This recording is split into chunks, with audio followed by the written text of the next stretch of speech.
सरकार में इस्तीफे नहीं होते। हम कहना चाहते झुकती है दुनिया, झुकाने वाला चाहिए। दिल्लीच्या जंतर मंतरवर गेल्या अनेक दिवसांपासून सुरू असलेल्या कॉकरोच जनता पार्टी म्हणजे सीजेपीच्या आंदोलनाला अखेर मोठं यश मिळालं। केंद्रीय शिक्षण मंत्री धर्मेंद्र प्रधान यांनी आपल्या पदाचा राजीनामा दिला आहे। सीजेपीचे संस्थापक अभिजित दीपके आणि सोनम वांगचुक यांची प्रकृती ठीक नसतानाही धर्मेंद्र प्रधान यांच्या राजीनाम्याच्या मागणीसाठी त्यांनी हा लढा कायम ठेवला। या राजीनाम्यानंतर धर्मेंद्र प्रधान यांनी एक सविस्तर पत्र जारी करत आपली भूमिका स्पष्ट केली आहे। जंतर मंतरवर तरुणांनी उभारलेल्या एल्गारापुढे अखेर केंद्र सरकारला माघार घ्यावी लागली। धर्मेंद्र प्रधान यांच्या राजीनाम्याशिवाय मागे हटणार नाही या सीजेपीच्या आक्रमक भूमिकेनंतर केंद्रीय शिक्षण मंत्र्यांनी आपल्या पदाचा त्याग केला आहे। राजीनामा दिल्यानंतर धर्मेंद्र प्रधान यांनी देशातील तरुण आणि विद्यार्थ्यांच्या नावे एक पत्र जारी केलं। या पत्रात त्यांनी नीट यूजी परीक्षेत झालेल्या गोंधळाची जबाबदारी स्वीकारत या संपूर्ण प्रकरणावर स्पष्टीकरण दिलं आहे। पत्रात धर्मेंद्र प्रधान यांनी म्हटलं आहे की परीक्षांमध्ये झालेल्या अनियमिततेचा दखल घेत प्रकरण तात्काळ सीबीआयकडे सोपवण्यात आलं होतं। कोणत्याही गुणवत्त विद्यार्थ्यांवर अन्याय होणार नाही याची काळजी आम्ही घेतली असा दावा त्यांनी केला। धर्मेंद्र प्रधान पत्रात नेमकं काय म्हणाले पाहूया। मी 4 दशकांपासून अधिक काळ विद्यार्थी शिक्षक, शिक्षण आणि सुधारणेसाठी समर्पित आहे। माझा नेहमीच विश्वास राहिला आहे की एक मजबूत, सर्वसमावेशक आणि दूरदृष्टी असलेली शिक्षण व्यवस्था ही एका सशक्त राष्ट्राचा पाया आहे। मी देशातील तरुणांच्या आकांक्षा, भावना आणि राष्ट्र अपेक्षांचा मनापासून आदर करतो। भारताच्या तरुण पिढीची स्वप्ने साकार करणे आपल्या सर्वांच्या राजकीय आणि सामाजिक जीवनातील एक नैतिक वचनबद्धता राहिली आहे। पंतप्रधानांच्या दूरदर्शी नेतृत्वाखाली देशाची सेवा करण्याची संधी दिल्याबद्दल मी त्यांचे आभार व्यक्त करतो। जंतर मंतरवर निर्माण झालेल्या परिस्थितीचा आणि संभ्रमाचा कोणताही गैरफायदा राष्ट्रविरोधी शक्तींनी घेऊ नये, तसेच विद्यार्थ्यांचे नुकसान होऊ नये म्हणून मी स्वखुशीने पंतप्रधानांकडे राजीनामा सोपवलाय, असं प्रधान यांनी पत्रात स्पष्ट केलं।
क्या कहते थे, इस सरकार में इस्तीफे नहीं होते।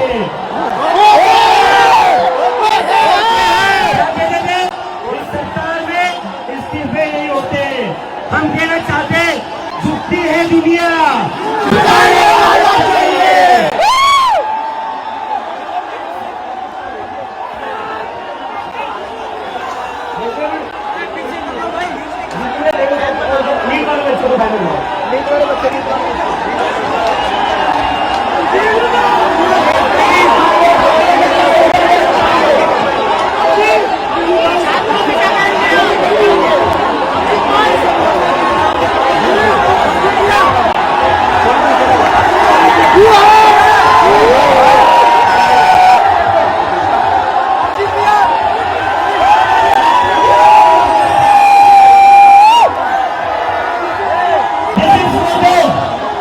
ये उन सभी बच्चों के लिए जिनकी जिंदगी धर्मेंद्र प्रधान ने लिए थे।